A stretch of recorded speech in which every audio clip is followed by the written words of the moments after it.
Okay, good afternoon, ladies and gentlemen. I notice some of you are still having your lunch, but given the time, we are supposed to start at 12:30. So without further ado, I would like to introduce our speaker for this afternoon. I assume you guys signed up because you already have read the theme for this afternoon as well as our hotshot speaker, Mr. Koh. And we chatted a little bit earlier on. And very interesting topic. I guess all of you are interested in F&B, and he has his own consulting house now, and consulting company, and he does more than F&B. I was told. He started his career in F&B, and he has managed companies that all of us are very familiar with. Your KFC, your Pizza Hut, your Taco Bell, and all three used to belong to one umbrella. So it's natural for him to be involved in all three.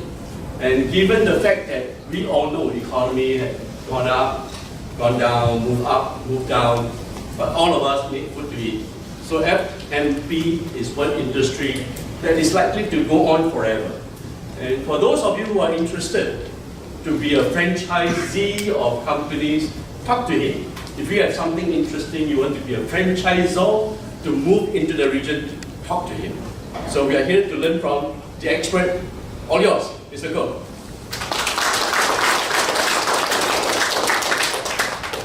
Thank you for the kind introduction, Professor Tan. Very welcome to everybody. I see some familiar faces.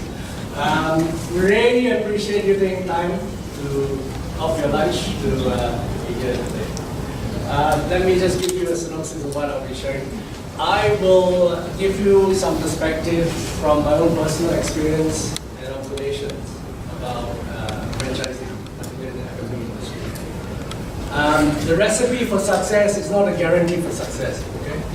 So as you know, the recipe, those of you who cook, a lot of it is in execution, right? Sometimes the recipe has been tweaked, trial and error a few times before the product gets perfect. Obviously, there are many factors that determine whether an F&B can succeed or not. I will share with you 6 what I believe to be the key ingredients.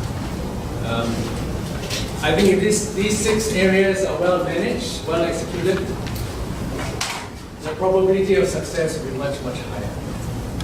And with F&B brands, it's not about just launching the brand and getting a huge bump at the beginning. The key to success is also sustaining it. Why do some brands sustain it over the long term? KFC is like a 70-year-old brand. It's still going strong. So some of the insights I share will not just only be useful in terms of starting it up, but it's really a long journey. It's about keeping the brand going. And as with anything that is good, as anything that is a great opportunity, it needs a lot of perseverance. Right? A lot of perseverance, a lot of dedication, a lot of passion. So those of you who are already in the F&B business will know that it's pretty hard work. Right? It needs a lot of your time, it needs hands-on execution. So before I start, let me just take a poll. How many of you are actually students here at F&B, or students generally? Okay. Fantastic. Thank you. So let's start. A very quick synopsis of what franchising is all about. Okay, franchising is really granting permission to somebody to use your brand, to sell a product, to provide a service. So essentially, when you look at businesses, there is know-how, there may be operating systems, there may be trademarks, copyrights, recipes, 11 herbs and spices, which nobody knows about in KFC. Kept a secret. Coca-Cola has its own recipe. So if you are producing for Coca-Cola, you would have that recipe, right? So it's a license for you to use it. Okay. It's important to note that the franchisor owns and controls the brand. So I'll share a bit more in detail later, but typically in a relationship between franchisor and franchisee, the franchisor normally has the upper hand. And rightly so, because they own the brand, right? They don't want any franchisee to come in and basically mess it up. So that's the integrity of that relationship needs to be maintained. Okay, more on that later. Business model is very key. A business model, how do you actually make money? Right? And I'll share a bit more about that as well. And obviously there's a brand that normally goes with it. So, what types of franchise business are you aware of? Anybody? Not F&B, say unrelated to F&B. Any franchise business that you come across, you get a customer, or you would actually manage one? 7-Eleven. 7-Eleven, yes. Convenience stores, that's a good example. Any other? Hotels, yeah. Good example. Gas stations. Gas stations, yeah. So gas station, there's a brand, yeah, there's a product, there's a way of operating. Any more? Gift shops. Gift shops, yeah. Gift shops, you can have cards, yeah. Cards, selling cards, selling gifts. So it's a wide gambit, right? And basically you can almost franchise anything as long as there's a proposition. Okay, this is taken from Franchise Direct, top 100 franchise brands. Not surprisingly, about half of the top 20 are related to food and beverage. Okay, because essentially it's a big market, it's something that we engage with almost on a daily basis. You'll see other businesses there like convenience stores, hotels, already mentioned, even hardware, home improvement. There are also businesses that take care of the aged, nursing facilities, estate agents. So wide gambit, wide gambit. And a lot of it, you can see, come from America. Come from America. But I think that will change over time. You know, as Asia, rising class, rising middle income, Asian brands are also venturing up. So I mentioned it's a huge market. F&B in the world, globally, 3.5 trillion. Sometimes I have to count the zeros. How many zeros is that? It's a million, right? So it's an enormous sum of money. Enormous industry. And Asia Pacific accounts for almost half, or 40, just over 40%, under half. And our little island here already accounts for $6.5 billion worth of revenues. So it's huge. It's huge. Because it's huge, it's also very competitive. And then, you know, you live in Singapore, you experience ample choices that you have, right? Ample cuisines, choices. So the key is how do you stand out, right? And we'll get to that in a moment. I mentioned even our Asian brands are venturing out. Okay, so this is just an example. It's not an exhaustive list, but these are some of the more obvious brands to me that have basically ventured out in franchising. And not just in Singapore or Malaysia, but they've taken the brands regionally. So you see Papa Rich from Malaysia is already here. Right. I think Yahoo is also in the region, in Japan. Yi Cheng Hyang opened one store in Ginza, in Tokyo. Right, it was their first store. I'm not sure if they have expanded from there. But you can see that there are brands that are basically venturing out to capture the opportunity. So why franchise? Okay, typically, if you are a brand owner, you want to scale up, right? You want to make your brand famous. You want to have your brand on a global scale. So it is really a vehicle to grow. And you're able to reduce your capital requirements.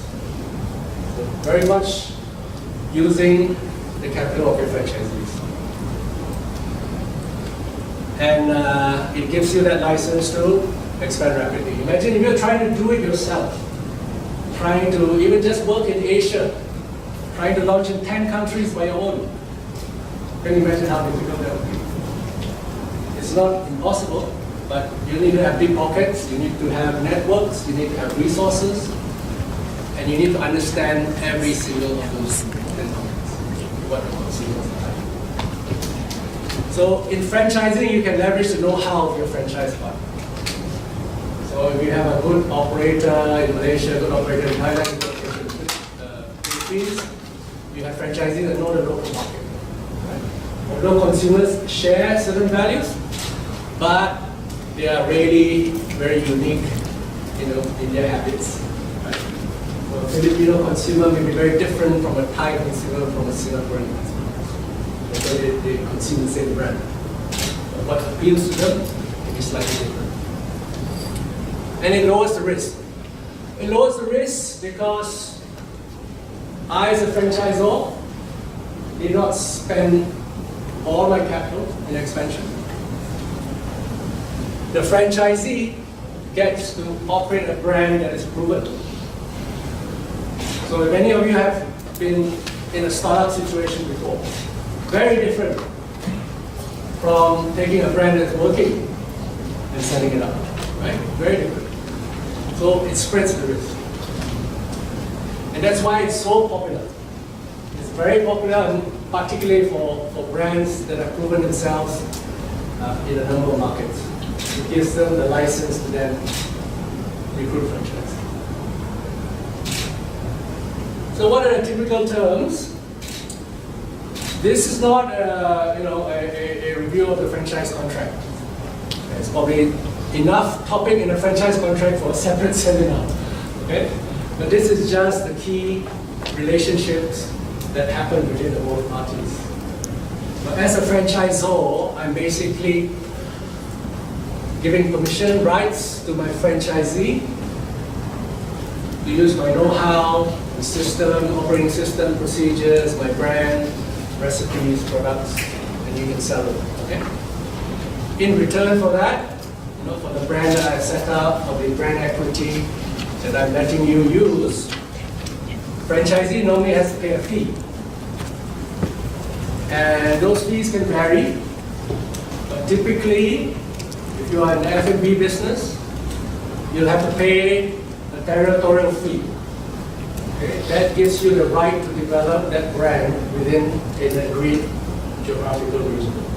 Okay? It could be a country, it could be a city, it could be several countries. And typically a fee comes with it. Another model is you pay by per outlet. Okay? Every outlet that you set up, there is an initial fee or a setup fee. It could be a combination of the two. There may be some agreements that give you exclusive rights, which means you are the only guy who can operate this brand in that region. Or there might be some arrangements where you do not have exclusivity. You run the risk of the franchisor bringing another franchisee into the market. Okay, so these are factors from a commercial perspective you'll have to be aware of. And typically there's royalty involved, which is a percentage of sales. And that can vary depending on the brand. Whether it's a strong brand, a weak brand. I will look into some of the unit economics example in a while. Okay? The propensity to charge royalty. You are a franchisor. How much royalty should you charge? Well, it depends. Minimum marketing spending, that's really to build a brand. So typically the franchisor will require franchisee to invest in marketing. So the advertisements you see for KFC and Pizza Hut in Singapore, they are funded by the franchisee. The franchisee is operating the brand. There's a percentage of sales that's required to be spent on marketing. And that keeps the brand alive. Right? That keeps the brand relevant. Keeps the brand exciting. Franchisee may also pay for certain services. So in certain contracts, in certain arrangements, franchisor might say you have to use the franchisor services for building a store because I want to control it. I want to control the design elements, I want to control the materials you use, and I will do the drawings, and you have to pay for a service. Some brands do that because they want tighter control over how the brand is executed. And any good, reputable franchisor will provide some form of support service to the franchisee. Okay, this may be marketing know-how. How do you build the capability of your franchisee to market well? Very obvious one, training and development. How you want to ensure that the franchisee team knows how to execute the product well. Okay. Some less obvious one may be, how to manage your finances. So some franchisors would actually run courses for franchisees to understand the P&L of the restaurant and how to. So overall, in a nutshell, this is how the franchisor and franchisee interact. Now, obviously, in the full contract, you get other terms to basically pretty much protect the intellectual property of the franchise. Okay, what makes an F&B brand successful and also sustainable? Now, this may be a random collection of brands that I took from the internet and pasted on one slide. But actually, all these brands share something in common.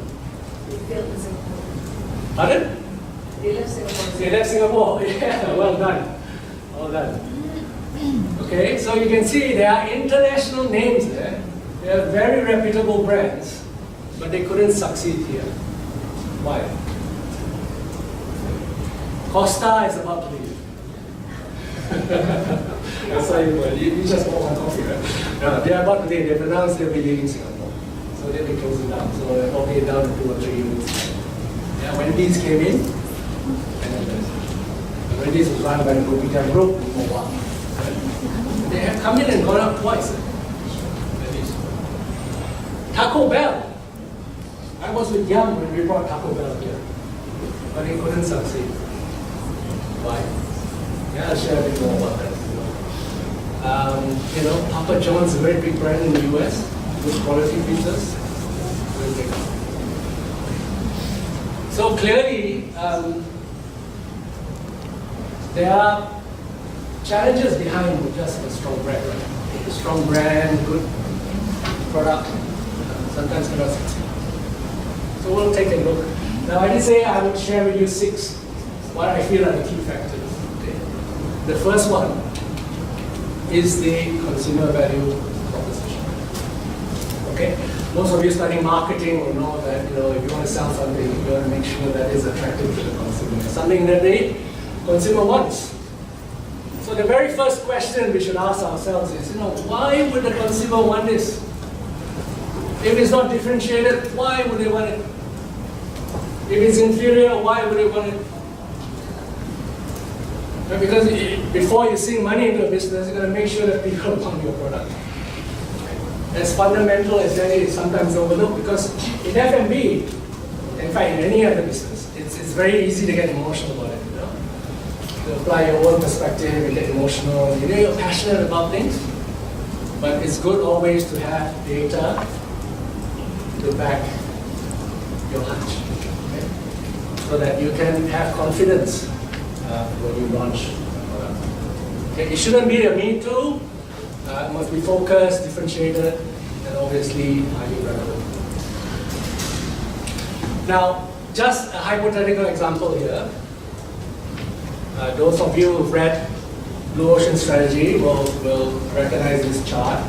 This is what they call strategy canvas. I find it a very useful tool to kind of dimensionalize the consumer value proposition, benchmark against the industry. Okay, if we, let's say we are given an opportunity to evaluate 2 franchise brands. They happen to be burger brands in the fast food industry, and they're planning to come into this market. Okay? On the x-axis are the value propositions. that the industry competes on. Okay, whether brand gives you quality ingredients or freshness, do they compete on speed, or do they compete on variety? What are the value propositions that are relevant for the market? On the y-axis is a measure of value. So it's just indicating that the higher you go up that axis, the more important it is, or the more that brand invests in competing on that value. And for price, if it's higher, then it's a higher price. Okay? So let's say, hypothetically, we are in this burger market.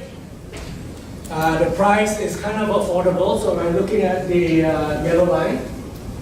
Hope you can see it coming up. It's clear. I don't know if it's possible to feel the lights in front. I don't know, but never mind. I'll walk through this a bit. So this is basically how the industry competes. Okay, it's an affordable price. Ingredients, okay, acceptable, right? Freshness and taste, okay, acceptable, kind of average. Bring variety, I'll give you more variety. Variety is important, okay? And then combo meals for convenience, right? I promote combo meals. So fast food, very common, a lot of combo meals. Then I make sure I can serve you fast, so speed is pretty high up there. Ambience, okay, average, a very nice, warm environment. And then I'll do some social engagement and community support. Okay, let's just assume that's the burger industry today. So new entrant A, we have an opportunity to maybe develop this brand in this market. Okay. Its value proposition is like, look, I'm going to be a value player. So essentially, if you look at that curve, I'm going to be lower price, right? My ingredients and freshness, thereabouts, but not as good as the industry. I'll also invest in giving you a lot of combo meals, but less variety. I'll compete on speed and ambiance. And then because I'm a value proposition, really, I don't have that money in my economic model to spend too much on social engagement and community support. So that's low on my scale. So that's new entry. We have an option 2, another brand, okay, that's coming in and say, look, I want to offer a better experience. Okay? I'm going to give you really good ingredients. I'm going to be fresh. Because I'm going to be fresh, I'm not going to be fast. Okay? I can't be fresh and fast at the same time. Because when you order, I'm cooking really fresh. Okay? And then I'm going to give you good ambience. Actually, I'm not going to combo in the meals. Right? I'm going to give you the choice. Because I don't care about speed so much. Right? I care about freshness, taste, and what you want to eat. Okay? So I'm not going to have combo meals. Right? And my speed will be slower, that's fine, because I make it up for in the ingredients. And then I'm going to have a great place for you to hang out. And I'm going to be socially engaged with my consumers, and I'm going to be part of your community. Okay. So you've got an opportunity. Franchise A or franchise B? Which do you think will succeed? Or have a higher likelihood to succeed? A? Okay, from what perspective? Volume of business. Volume, okay, compete on volume, get volume business. Good, yeah. Any other perspective? Depends on where you are. It really depends on where you are. That's a great answer, yeah. That's good. It's good. So you like to elaborate a bit? It's like for some cities where they have urban cores with higher priced products, it's very likely that they'll care about their health more.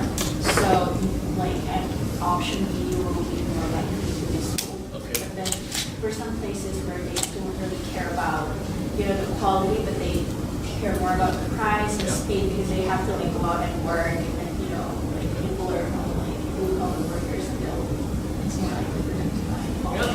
Yeah, fantastic. Great. Let's give her a hand. Thank you for the input. Now, I encourage you to please give more input because it just makes this session a lot richer, right? It's a lot more fun. Okay. Sorry, I'm pressing the button, right? Okay, so it really depends. Most people will say maybe A could work or B would work, right? But it really depends very much. And the point that also I'm trying to illustrate here is that which proposition has a more focused and differentiated strategy? A or B? B. Right. Because B has decided to say, I'm going to invest here and here, and I'm going to not worry about it. Because you cannot compete on everything. If you want to compete on everything, you stand for nothing. Right? So you've got to be very focused and differentiated. And you notice that this curve for A kind of tracks the industry. Right? So that's less differentiated. But you're almost like a copycat, right? But just a bit cheaper. So to that point is the strength of the proposition. It really depends on where you are relative to your market and your target. So a gentleman said the value, volume. So proposition A may work maybe in a developing market, right, where you have a big social economic class that is not accessing the brand, the burger brand, currently. Okay? And if you have a decent proposition at a more affordable price, you could well unlock that demand. But if that brand was in Singapore, quite middle income, high living standards, concerned about eating well, already a big burger player in the market, how are you going to compete? Maybe proposition B may work better. Yeah. So let's take a poll. How many think that Hainanese chicken rice can work in Japan? Let's have some fun. Come. Can work in Japan. Why? I've been there before, so I've seen the chicken rice, Singapore chicken rice. The Hainanese chicken rice really, there's a queue outside. Right. Okay, good. So there is some market evidence, right? We've seen it in action. Any other thoughts? Hainanese chicken rice in Japan. The chicken rice connotation in Japan is actually for children. I didn't know that. Actually, chicken rice is actually a Japanese flavored rice with chicken flakes. That's normally eaten by children. Right? So there's some consumer perception issues or challenges already. So that is something to be aware of. So when you try and transfer your brand abroad, I think you need to find research data points and understand the concept. Asam laksa in Hong Kong. Is it a big idea? Anybody? Asam laksa in Hong Kong can work? Probably not, yeah. Okay. That's the initial reaction for most of it, right? That's my initial reaction too. Asam laksa, Cantonese cuisine, it's quite close part. Chai, the prawn paste, I'm not sure that's going to go well. Okay, so there are issues. So we don't know. We don't know until maybe we do a consumer research, we serve the product and get some feedback. Right? So be careful. Burgers in Myanmar. Burgers in Myanmar? I'll say quite likely, yeah. I mean, if you look at the progression of the Western penetration of fast food in countries, burger, chicken, normally the first to get to the market. And we've seen it grown in markets that have developed over the years. Okay. So I think there's a good chance. So maybe proposition A may work in Myanmar. You don't need a high-end chain to start with. It's probably an affordability thing, access, and volume, because you have a huge population. Okay, I come back to Taco Bell in Asia. Can Taco Bell in Asia work? Yes. Yes. Can. Is it working yet? Yeah. Do you want to introduce yourself? Sorry, I'm Vidal Patel, and up until recently, I used to work with Pizza Hut, and I've worked with Kek before. I used to be the market development manager for some of the Asian countries. So yeah, we've been colleagues. Yeah, thanks. So we know the brand Taco Bell. We have colleagues who've been, launching in Indonesia. So far, Japan, Korea, Philippines. Okay. Taco Bell in Asia, your thoughts, please. Let's make this fun. Let's make this interactive. Your thoughts about Taco? Do you know Taco Bell brand? Because it's not famous in Asia, right? It's a very American brand. It's a Tex-Mex food, burritos, tacos, yeah, quesadillas. Your thoughts? Taco Bell. Hey, you've been offered a franchise for Taco Bell in Asia. What do you think? It's a big brand in the States. Huge. One of the most profitable fast food brands in the United States. So your thoughts? Taco Bell in Asia. It's not affordable. It's not that affordable. It's not that affordable. In India, yeah. In India. India, okay. It's pretty Yeah. expensive. So also India, I should mention. Yeah, it's expensive Okay. compared to other brands. Okay. So it's expensive. Yeah. Okay. So let's say, because sometimes when you're starting a brand, the supply chain is the challenge, right? And the scale a brand. But it's like something different to try. So trying to hit a price point on day one may be very difficult. Okay? But let's say you put a price point aside, and let's think about the consumer value proposition. Something you can work. It can work. Cannot work. It can work. Can work. Okay. Yeah. And can work because. Because like, like when we want to try something different, it's like you explore things like students and all, and working professionals. When they try to explore something different in that area, some professional market, like it can work. Okay, that's a good point. So people will try something new, Yeah. adventurous. Okay. What about the repeat cycle? Do you think there's a repeat cycle? In India, it's big, lot of people, so there are much of new people. Okay, so you can tap on the past. Yeah. Okay. Okay, good. Thanks for sharing that.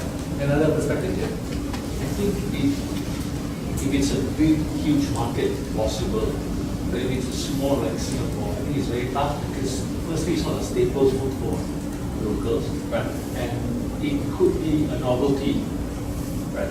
Type of food and sustainability. Okay, good. I think there's some relevant points there to be considered. I'll come back to that in a while. Any other thoughts? Any other thoughts? I think it's possible because I think back then when Taco Bell was here, there weren't any other Mexican providers. But now I think there are more Mexican fast food available, like Guzman West. There's more smaller businesses like Chachos and even the one at Raha Fresh, is it? Yeah. Yeah, so I think the consumers here are more educated about Mexican food. Maybe they might explore Taco Bell better now. Yeah. Okay, good. That's a very good point too. I'll come back to that as well. Just to get your perspective, when you just take a poll, yeah, when you are thinking of going out to eat, how many of you think of Mexican first? 1, 2, 3, 4. And are you all Singaporean? Okay, that is the challenge. That is the challenge. Because the consideration set for Mexican is way out there. Right? I would think, some of the Chinese, curry, fried chicken, Korean, Japanese, and then Mexican. Right? So that is inherent challenge. Okay. But the trends are changing, I agree. Because when we tried Taco Bell, that was almost about 18 years ago. 18 years ago. The market is very different. Right? The market is different. And I think there's more Mexican concepts, people's tastes have evolved. So I think it probably stands a better chance today. Right? The point of novelty, the challenge we had was everyone went to try it, but never came back. Or they don't come back enough.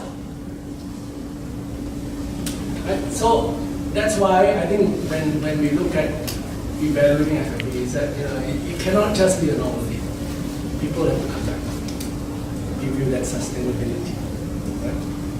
So very good points. Thanks for your contribution. I think you hit it on the nail there. Right? So if we were launching Taco Bell in Asia, I think we just have to be a bit more careful. Right? And maybe be very targeted the way you put the stores. Right? I would put one store in SMU or near SMU. Right? Because it is it's a very youthful brand. It is very relevant to students. Right? And that's probably where the brand could maybe dip the toe. Big market is important. Yeah. Small market, brand cuisine not so relevant, big challenge. Right? Could you also explain the positioning of Taco Bell, because they seem to be in direct competition with Burger King and McDonald's? It's a fast food brand. Yes. Value proposition is very hard to fight against the cheaper fast food brand. So what's the reason for it not succeeding? Not succeeding, but because I think the relevance of what we had feedback from consumer, they couldn't handle the hot and the cold mixed together. The sour cream and the cold lettuce with the beef, the ground beef. People just don't know how to handle it. And I think pricing is important too, because at that point it's hard to hit the price point in business. So it's a very good point. But was it that expensive then? I can't remember because It was a little bit of a premium. because it was something. Sorry, please. I was curious. Compared to McDonald's or? Compared to McDonald's. Because it offers next to KFC, right? Yes. Oh, maybe even that much expensive. A little bit more, not that. Just out of curiosity, was Taco Bell clean in Singapore? Yes. Because I live in Boston, and then Taco Bell is it's known in that its image is dirty and it's very unsanitized. I went to the horror stories of Taco Bell. Yeah. Don't go to Taco Bell. Yeah, I wouldn't. I think we fix that. But that's also a very good point I'll touch on later. Huh?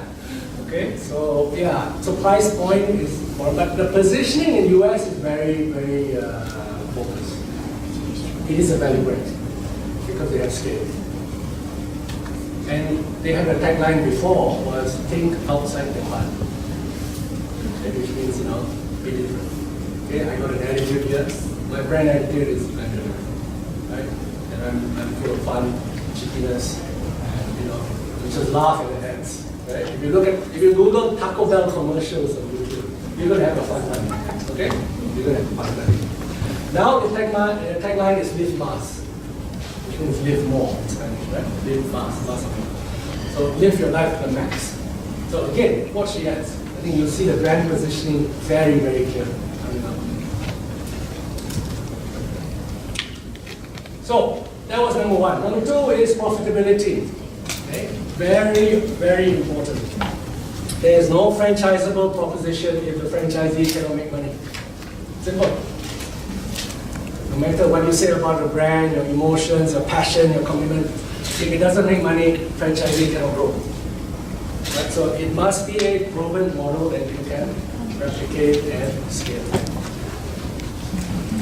So just a very, very simple example. Franchise A and franchise B both have the same capital expenditure to set up a brand, but the unit economics are quite different. Okay? The EBITDA margin, right? EBITDA is earnings before interest, tax, depreciation, and amortization. Okay? Think of it like a cash flow proxy. Think of it like cash flow, right? Called EBITDA cash flow. So if the cash flow is at 20% in franchisee A, royalty at 7%, you can get EBITDA of 65,000 a year. And you can pay back that investment in 3 years. Your internal rate of return over a 6-year period, I use 3 plus 3 because that's the typical lease term you can get here in Singapore. Right? The 3-year plus 3, renewable 3 plus 3. You get a return of 29%, which is not bad. Pretty decent, right? You got a model like this, everyone's happy. you look at franchisee B, EBITDA not as healthy, only 12%. Right? Royalty still at 7%. You still make money, but you pay back only in 8 years. And if you have a 6-year term on your lease with no guarantee of renewing another 3 years, you could be out of pocket. Yeah? At the end of 6 years, you have to be, you have to shut down. The landlord says, "Thank you very much. I'd like another tenant." Right? You got to close your store, and then you're not made money yet. So, franchisee B is not a great franchisable proposition. How would you be able to improve franchisee B's economics? Okay, so let's say we are the owners of brand B. What have we got to work on? Revenue. Yes. Top line is very important, right? In F&B, you've got a good, thriving, crowded business. It's a healthy business. So top line is one. What else? Any other thoughts? What's important? What do you need to manage better? Cost. Yeah, exactly. You manage your cost better, you get higher EBITDA. Higher EBITDA, higher cash flow. Right? What else? We are franchisor or brand B. What do we need to work on?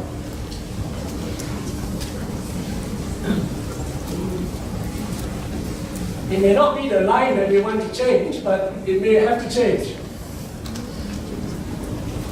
What is it? Royalty, yeah.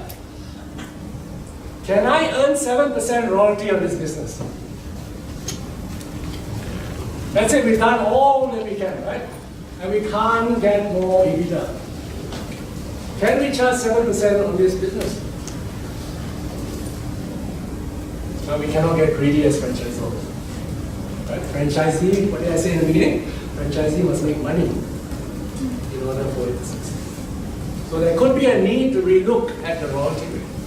Right? If you're starting out a business, at what rate do you use? Or do you vary the rate? If you say for the first 500,000 revenue, maybe my rate is lower. Then if you do better, then we share. Give me a bit more.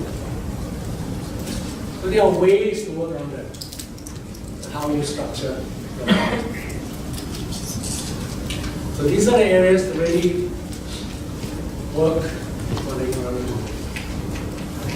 The second point I didn't mention previously is you've got a back of house and front of house ratio. You pay the same rent, whether it's a kitchen or whether it's a dining area. So you prefer bigger kitchen or bigger dining area? Bigger dining area, okay? Because dining area generates revenue. Okay? So it's something that you need to be conscious of. If you're putting a model together, that kitchen is going to be efficient. That kitchen is going to be small. And then you've got that nice big revenue generating space. Recent development, a lot of brands have kind of like set up kiosks. Right? So their revenue generation space is rent-free, essentially, right? Because there's no seating.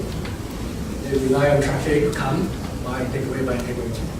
That's why they can potentially have a good model.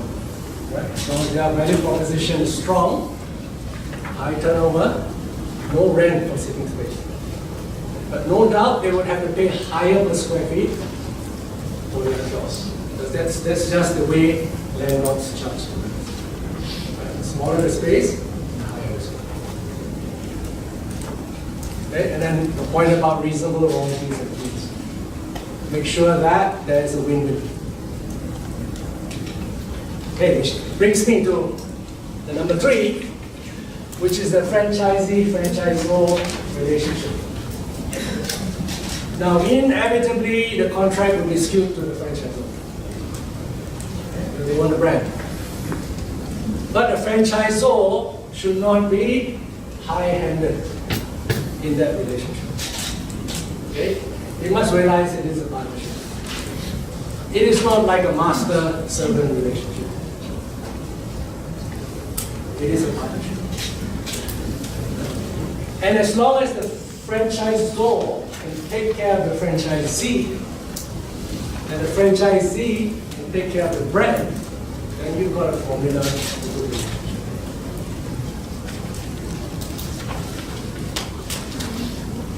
I have seen relationships break up. Costly. Can be painful. Okay? So, breakups can be costly. Right? You think about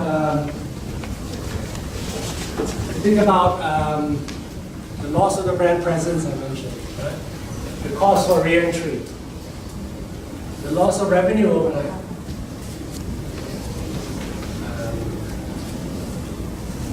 uncertainty around reputation, the brand, consumer reaction. So a lot at stake.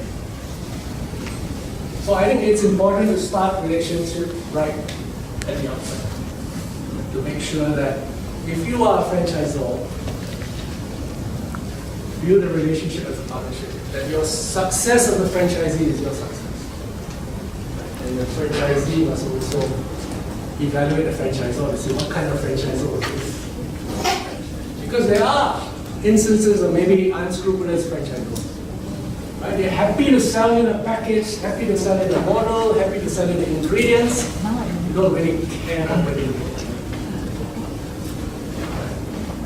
And unfortunately, people fall for it. And they lose out. So, be wary. In our market, also got rebranding, right? Got franchisee, franchisor breakup. Can you recall? Frozen yogurt, and which brand is that? Yeah, what they call it? That's one case, I'll come back to that. Another one? Gongcha, yeah, Gongcha to Liho. Okay. So, this is a very exciting industry to be in, because again, I think we participate in it almost every day, and when things like that happen, it gets noticed, right? Everyone can feel the impact of this. Okay, so overnight, I'm not going to say literally, but almost overnight, 80 outlets had to be rebranded. Okay. 30 million of revenues just stopped. Right? It was generated by the stores, it stopped.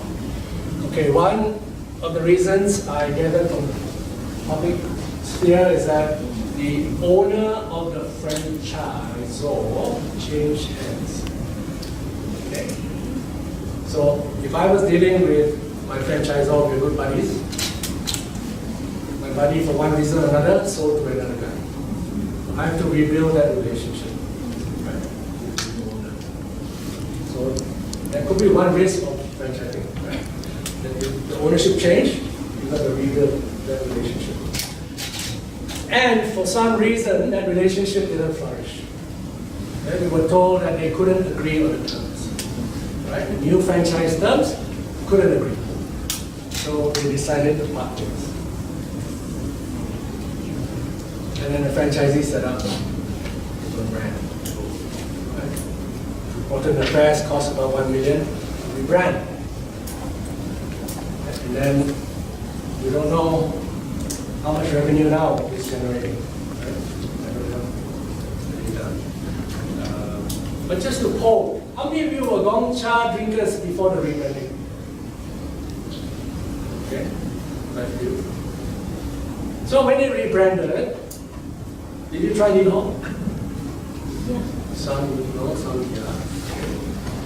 Did you try it just because you were curious? Yes. So after trying it, did you go back and become a Liho customer? More this one than this one. Okay. So inherently there are risks, right? Because unless you can become a superior Gongcha, you are never going to be Gongcha, right? Because like it or not, your brand has changed. You are not Gongcha. The Gongcha I used to know is that, right? Because you have experience with the brand. You build a relationship with the brand. You understand the brand. And when someone changes the brand, out of curiosity, you can try, everyone not. And would you go back to it? Right? So it comes with inherent risk. Okay? So at the time when they rebranded, this is what a poll suggested. 63% said yes. Again, we're not here to judge who is right or who is wrong. It happened. These are the consequences. The opportunity was for the franchisee, the ex-franchisee of Gongcha, to set something new, which he did. Right? And he set up Eco. Essentially, it's a new brand. Right? Essentially, it's a new brand, a new experience, new packaging, new products. It's a new brand, it's a new identity. Right? But one of its challenges is that it has to shake the baggage of comparison. It is a tough one, right? Because a lot of you compare, really, right? Even without asking. You drink, you compare, and then you don't go back. Right? So the challenge for Liho is really about how many customers can they retain, and how many new customers they can win. Right? Because if they rely on just retaining the Gongcha customers, it may not be enough. Because consumers, we cannot predict how they respond. Some may like it, some may dislike it, some may don't like it.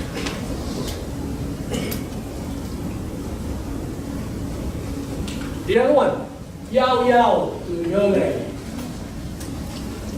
This was a bit more acrimonious, okay? Because Yao Yao came up to say, Yole has got nothing to do with us. It's not even a European brand. And then Yole says, Yao Yao's menu fully exhausted. No more innovation. So you can see that when a relationship breaks down, it's terrible. Because suddenly you are partners, and then suddenly you are now potentially enemies, right? And it's becomes awesome. Okay, so the franchise is terminated. I don't have any data on any research, but again, I would like to hold. How many of you were Yao Yao customers? Yao Yao customers? You enjoy the product? Okay, when they rebrand, did you try Yole? Once. What was you tried it out of curiosity, and Jenny, did you find the product to be good? I think I just tried to see whether the taste is still the same. Within the taste and the quality actually is worse and worse. It was not those who were Okay. Any other input? So one found product inferior, right? Any others?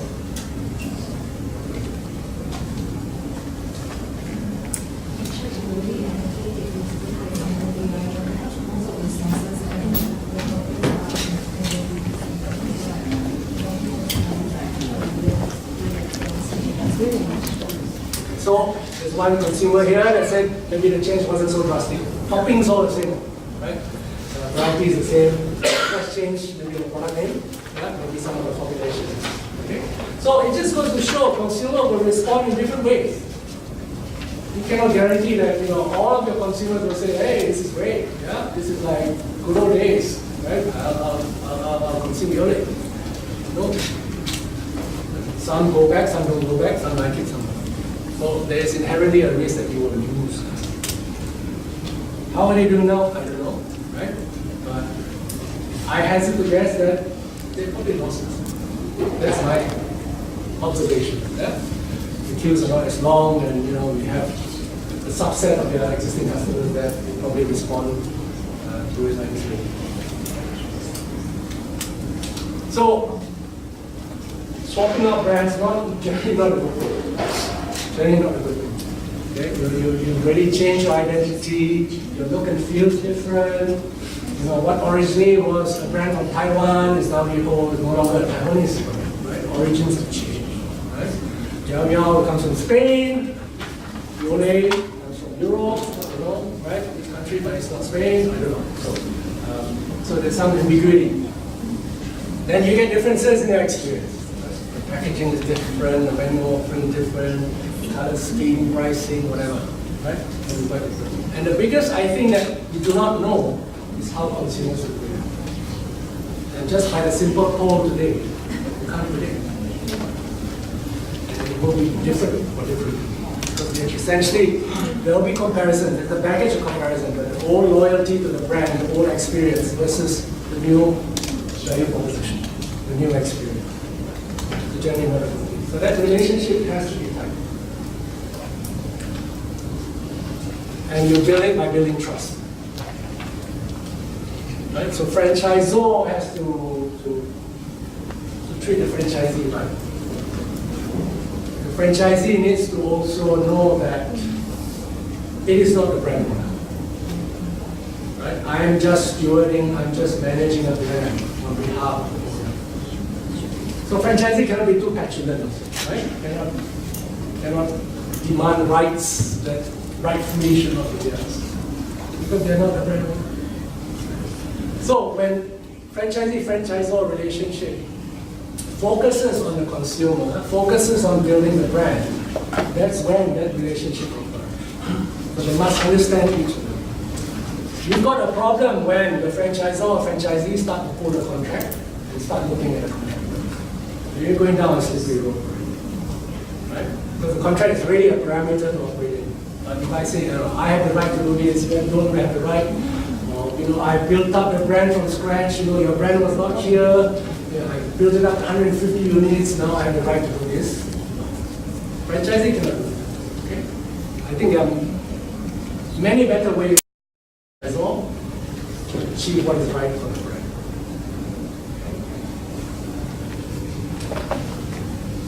Okay? Number 4, coming back to the Taco Bell Boston experience. Okay? Every visit, right, is a unique and independent opportunity to try. Right? Why is it unique and independent? Because people remember only the last visit. Very rarely you remember long time ago visit, unless it was super good or a disaster. Right? And really, if I look at social media, do you get more compliments or more trolls on your brand? So, right? It's just human nature. I think there's a propensity to shout out a bad experience. Very rarely, I mean, if I see a compliment on a job, I say, whoa, and give this guy a voucher, thank you, Very rare. Okay, so I think consistently good brand execution is key. Let me share with you just my tea and biscuit experience. The reason which will become short. Crystal Jade, I think, from my experience, has been fairly consistent. Right, the food quality is pretty good.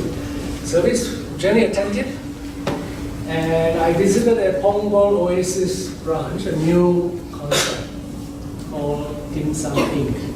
It's one of the new concepts. It's a fast casual, very focused menu, and small footprint, so a good back of house, front of house ratio, right? Kitchen small, big revenue generation. So easy to buy, quite quick, service was attentive.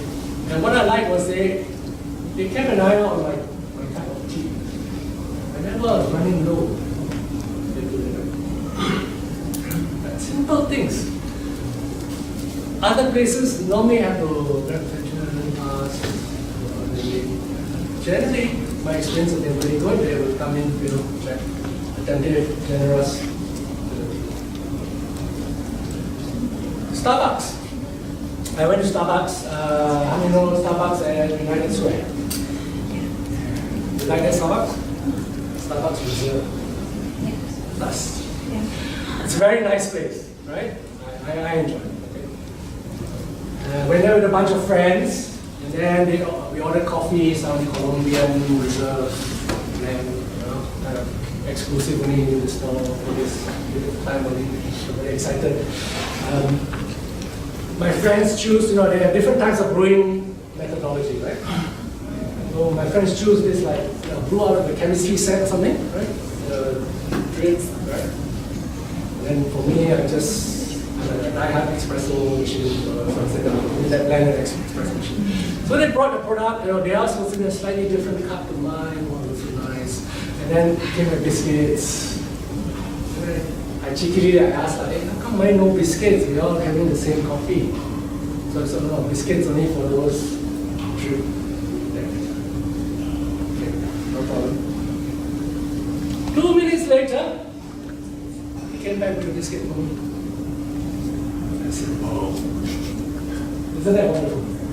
Small thing, but it just warms your heart, right? Because they are attentive and they are generous. Generosity goes a long way. Right? So, really enjoy the experience. So, tea and biscuit experience. Okay? What about your own personal experience? Can we get some people to share just to relate to your own personal experience? How certain actions or how the way you're treated builds the perception of the brand.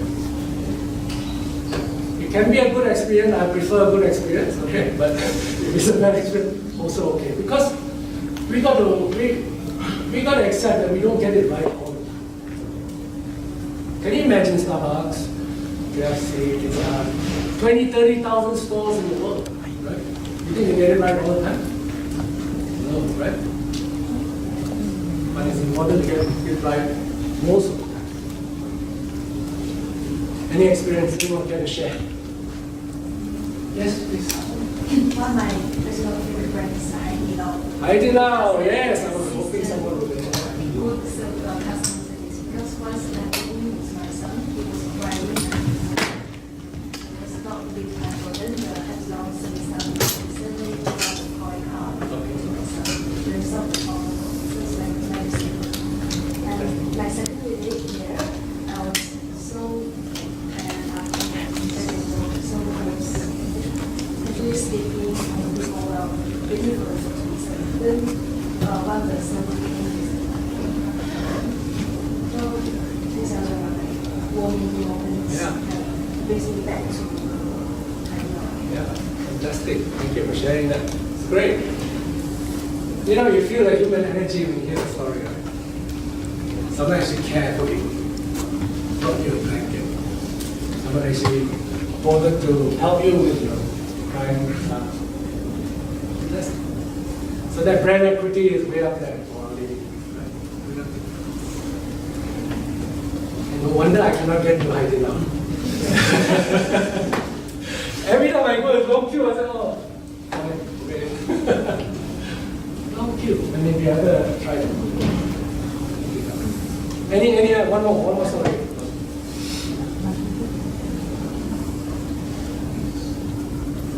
Yes. Recently, and this is about a restaurant. I think it's called Portillo's. And they have like a brunch pancake kind of place attached to a restaurant as well. It's part of the same hotel. And we had originally booked at the pancake place. We arrived over there, we had been meeting a bunch of friends. I was like, hey, sorry, we forgot to ask ahead. We are vegetarians, do you have a vegetarian option? They said, no vegetarian option. I was a bit taken aback. I said, okay, whatever. So we went to the restaurant. And our friends arrived, with a kid in tow, whatever kid was, it's a Sunday morning, the kid does not want to be up and out, so things like that. So a bit cranky. So people at Portillo's, set up the entire place, and so we will take care of the kid, and the servers coming over, paying with the kid as well. So generally a good experience that way. But for some reason we decided, can we check out the menu, because we really like pancakes, we would like to go ahead and have pancakes. And I was a bit bummed saying that, they just come this away saying that there's no vegetarian option. And when I look at the menu over here, there are obviously vegetarian options in here. So it was a big, but I was very pissed off. But the positive experience about the servers on the other side taking such good care of us, changing our table, personally taking us and putting us on the other side of the restaurant, saying, okay, sure, we'll serve you pancakes and we'll get the kitchen to make you something vegetarian. So converting one person's negative experience, so the server who told us there was no vegetarian option, not trained there. Obviously there was a vegetarian option. So instead of losing us as customers saying that this is a restaurant that does not have any vegetarian options and you're turned away at the door, they turned it into a delightful experience. Now every time I go back over there, I think that the service is actually fantastic at this place. Right? So that was my experiencing that you can turn around a negative experience. Great. I think taking the initiative, being generous and attentive to the needs of the customer is key. And being flexible about it. Great. Thank you. Thank you for sharing. So the Taco Bell Boston experience obviously inconsistent. Right? How can the store be dirty for a global brand? So, as marketing people, work with operations. Okay? Because what marketing is only seen as the people who make the promise. Operations are the ones that deliver the promise. So it must work hand in hand. So very commonly, if marketing promises this and operations execute this, bad for the brand. Right? So it must always be aligned. And keep things as simple as possible. Right? The fewer steps, the better. Less likelihood of errors, less likelihood for inconsistencies. Keeping it simple also means it's easier to scale. You can systemize. And really, it's about getting the basics right all the time. Be generous to your guests. And as Virak say, service recovery and rescue the situation. So very often we don't think about service recovery. And when we need to exercise it, it's already too late. We don't know what to do. But service recovery is so key that when we don't get it right, it is as important about how we respond. Right? Not just ignore the customer. Time. Okay. Number 5 is innovation. Innovation is key because you need to make your brand relevant, lively, responding to trends. Right? Can you imagine a brand that doesn't evolve, that doesn't innovate? 20 years ago, same as today. Right? Chances are maybe the brand not so strong today. Because your brand, your consumer proposition is very dynamic. It is subject to pressures from new entrants, changes in consumer perception, consumer preferences. So all those are not within your control. So it is the real need to be in touch with what's happening so that you can innovate and make your brand exciting. And the key is to stay top of mind. Sustainability is staying top of mind, right? Every time you decide to go to for an occasion to eat, your brand needs to be in that consideration set. If it is not, how are you going to know? Right? So, some examples. Anyone try this product? Pretty good? Yeah, pretty good. I think I thought it was a pretty good execution. I like the gula melaka also. Very good. That's not bad, not bad. So it creates news, right? It shows that your brand is connected, it's exciting. And this is normally launched near National Day, patriotic, responding to the occasion. Right? Can you imagine if they launch a Big Mac variant for National Day? Or just the Big Mac? It won't be as exciting or relevant. So it pays to innovate. It pays to innovate because it creates news, it creates a new reason to come. Okay, so this is an example of local taste. Starbucks. Have you tried the lunch? No? I don't have data, but essentially I think Starbucks' strongest day part is breakfast. Getting a coffee at work, get a kickstart, start the morning. Tea time maybe, taking a break off office, right? Lunch, not sure. Because lunch is a limited time, people want to eat, and after they eat, do they have time to queue for coffee? Maybe, maybe not, depends. Right? But I would hazard that lunch isn't one of their big day parts. And clearly dinner, probably not. Right? Everyone wants to sleep, want to drink coffee at night. Right? So maybe they should have a decaf happy hour, maybe at 8, 9 o'clock. So lunch is a challenge for them. So I think they want to be part of their lunch day. Okay, so why not offer something differentiated for lunch? Something that is healthier, maybe closer to their target group, because chances are most of CBD working professionals will eat lunch, and perhaps this is the bullseye in terms of what they eat for lunch, sandwiches, rolls, something healthy. So to marry up that you can have lunch and then buy a coffee back to your office. This one, have you tried this product? Yeah. So, healthier eating trends is big. While grilled chicken is not big in the KFC system, but you can imagine countries like Singapore, Japan, Hong Kong probably need something like this. In Hong Kong, they already have roast chicken in KFC. Taiwan, they have roast chicken in KFC.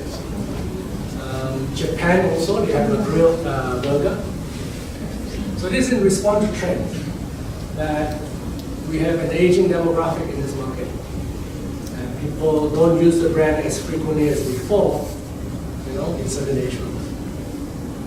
So this will give another reason to come. So you can come and eat better.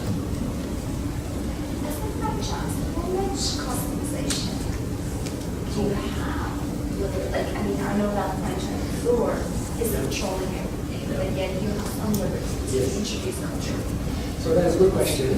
How much leeway do you have in terms of your customization, innovation?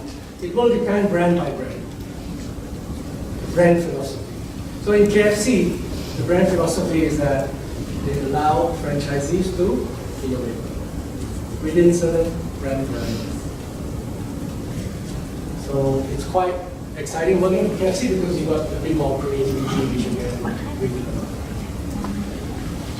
For other brands, it may be different. They may be very stringent about the menu.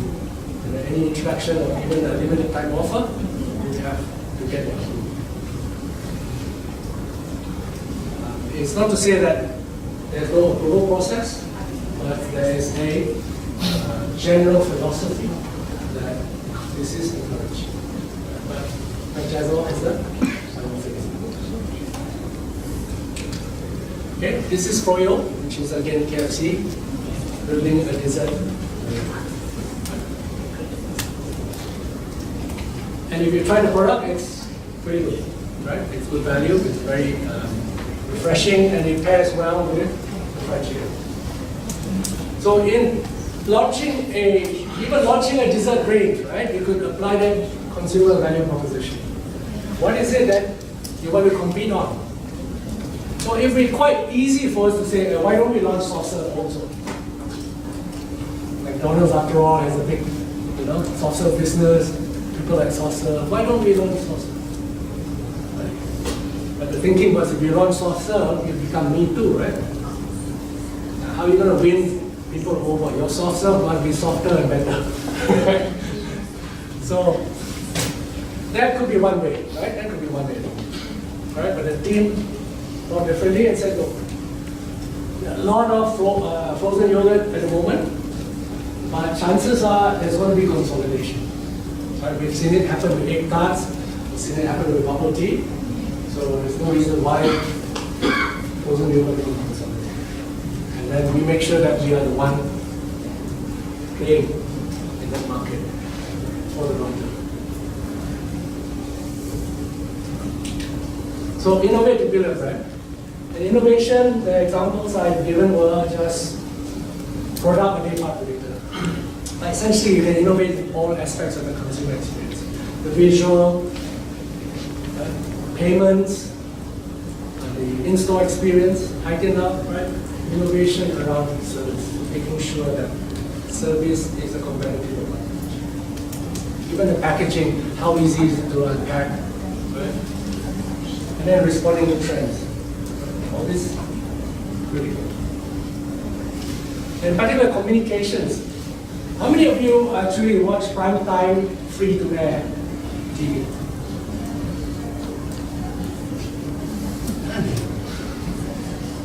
I better relate this back to our team. No, but you know how much the brand spend on TV advertising? Too much. More than half of the advertising. Wow. This is revealing. I kind of know the data, right? Because you see research, you say watching, but none. Okay, thank you for that. And I learned a lot today. So that social media budget component has increased, but I don't think it's increasing fast enough. Okay. At the beginning, it's probably 10% of the market.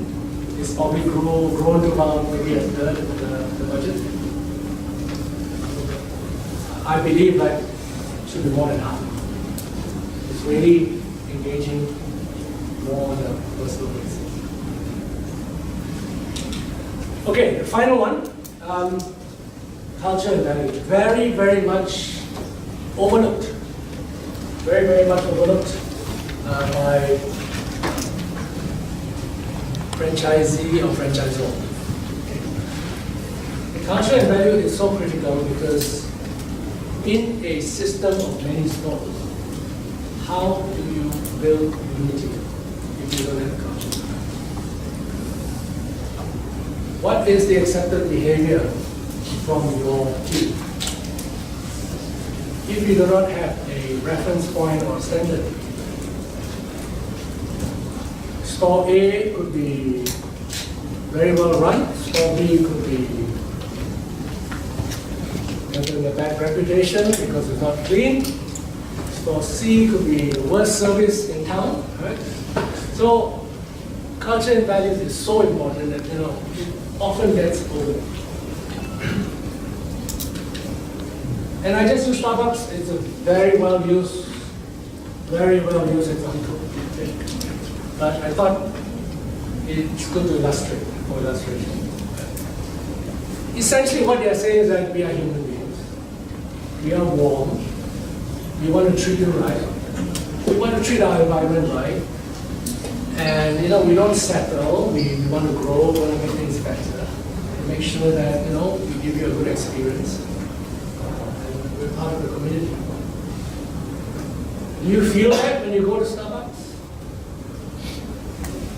Do you get a hint of it at least? You do? Yeah, it's good, right? Because if you go to different Starbucks, I'm a Starbucks user, I go to different Starbucks. Yes, there are differences in the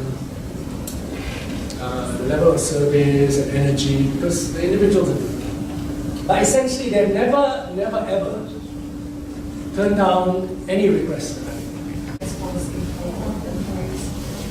They provide to justice. Yeah, exactly. So that is a unifying, consistent culture. And when we say consistent brand execution is important. So without culture and value, how do you ensure consistency? It's very important. Now, Starbucks, do they get it right all the time? They have 27,000 stores globally. What was in the press recently about Starbucks? Racial insensitivity. Oh, I cannot imagine Starbucks doing that, right? It's so un-Starbucks. Right? So they didn't get it right. It's a challenge for a large system. You've really got to figure out what you stand for. And communicate. Right?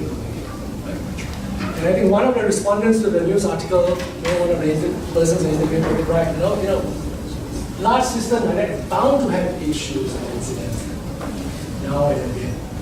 But the important thing is how do you do it. He felt that they are doing their best and sincerely trying to make a difference.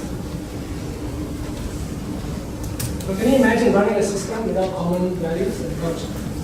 It can be anarchy, right? Anything goes. You won't have a consistent brand identity experience. So it is there basically to make sure that your team feels motivated, they understand the purpose, they know what are acceptable behaviors, and they encourage each another. And you turn what is a functional experience to a more emotional one for the customer. And that builds that bond and understanding of the brand. And it doesn't happen overnight. You cannot say, I want this culture, I want this values. The leaders must lead, and it must be constantly reinforced. Reinforced and rewarded for the right behaviors. Okay, so those were the 6 key factors. I just want to go back to the CBB before we close out. So, new entrant A actually is a real example. Okay, the brand that has come to Asia, not in Singapore yet, but I hazard a guess it will come soon. Its value proposition is exactly this. Right? It's focused on this, and it's almost polar opposite of the industry. Can you see that? It's Shake Shack. Shake Shack. Well done. Well done. Give yourself a hand. Great stuff. Okay. Shake Shack came to Japan. I thought it was recent, but time flies. 2015 was the first time. They had 10 stores down. Okay, and if you go and read the article about their strategy, you go to their website and you click on stand for something good. You will get a feel of the culture and the values that Shake Shack stands for. And they're constantly engaging with their customers to tell them all the good things they do. Hormone-free, antibiotic-free, supporting local farmers, traceability, integrity, treating people right, setting up scholarships, a lot. And wouldn't you like to work for a brand like this? Yeah. Wouldn't you like to be a customer of a brand like this? Okay. But the key is that they execute consistently over the long run. So far, so good. 10 units in Tokyo, in Japan. 9 in Tokyo, 1 in Osaka. Quite crowded, the last time I saw. Crowded. 6 units, 7 units in Korea, and 1 in Hong Kong. Okay? So watch this space, I think they will come soon. They're related to that. Yeah. Okay. Good. So there you have it, the recipe. Again, it's not a guarantee for success, but I think if you have these 6 ingredients well in place, you have a higher chance of success.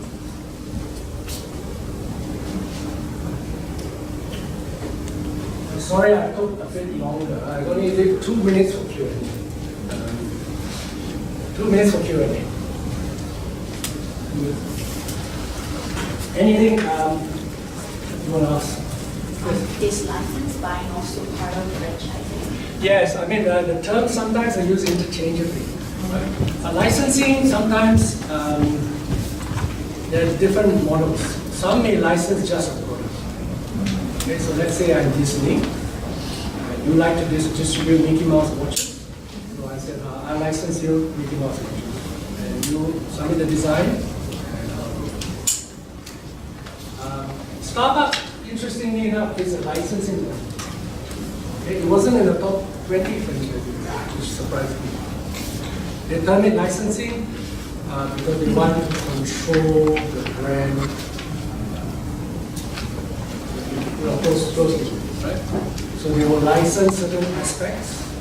I think all innovation has to come from them. They have to license you only approved products and suppliers. So you cannot go and find your own supplier and get approval from headquarters. It's all controls, even design package. Right? So there's a lot of overlap in terms of terminology. Any other? Another question. Based on your experience, can you share, say, two cases where franchisee makes a certain mistake and big mistake? franchising. Yeah, at least during the negotiation for the licensing, some of the mistakes. It's hard to pinpoint. Okay, usually the contracts are quite standard. So no room for negotiation. Yeah, not a lot. Okay, now why the franchise? If you're a franchisor, it's good to have a consistent, unified contract. Because you want to treat every franchisee as fair as possible. I cannot come to you and say, oh, I give you this incentive, keep quiet. And then I give this person a different incentive or a different term.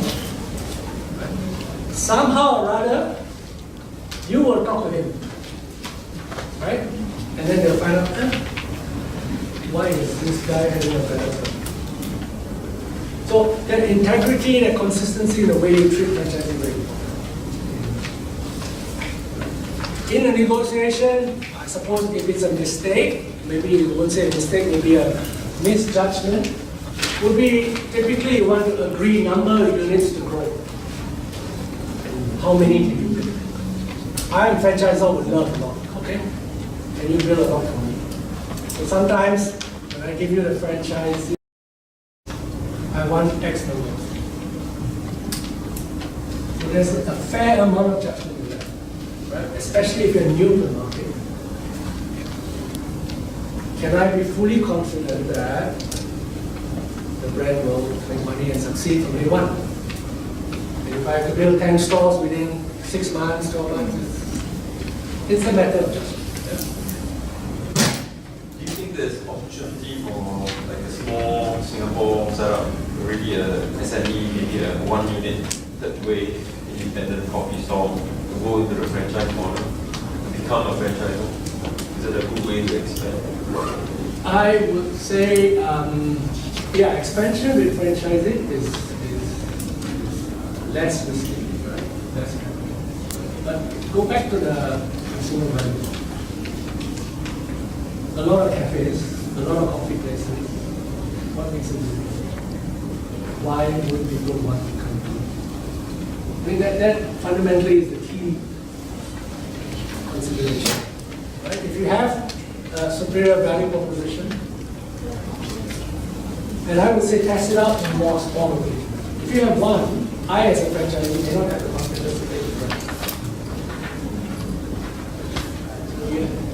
I would think the franchisor has to prove out, not only for himself, but for the franchisee, right? Prove out that my brand can actually sustain and work, and it's not just a one-off wonder in this CBD location. Maybe one last question. Being a veteran from the industry, we have seen a lot of disruption in the F&B space, not just in Asia but globally. In your mind, what is the next phase of innovation or disruption in the food industry at large? Okay. Crystal ball gazing, I but have crystal ball, I don't need to be here. Convenience comes top. Convenience. So, do you need to build the same size store that you did before?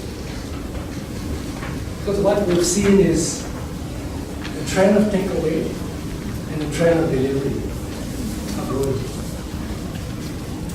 So what it means is that the consumer base is shifting its consumption patterns.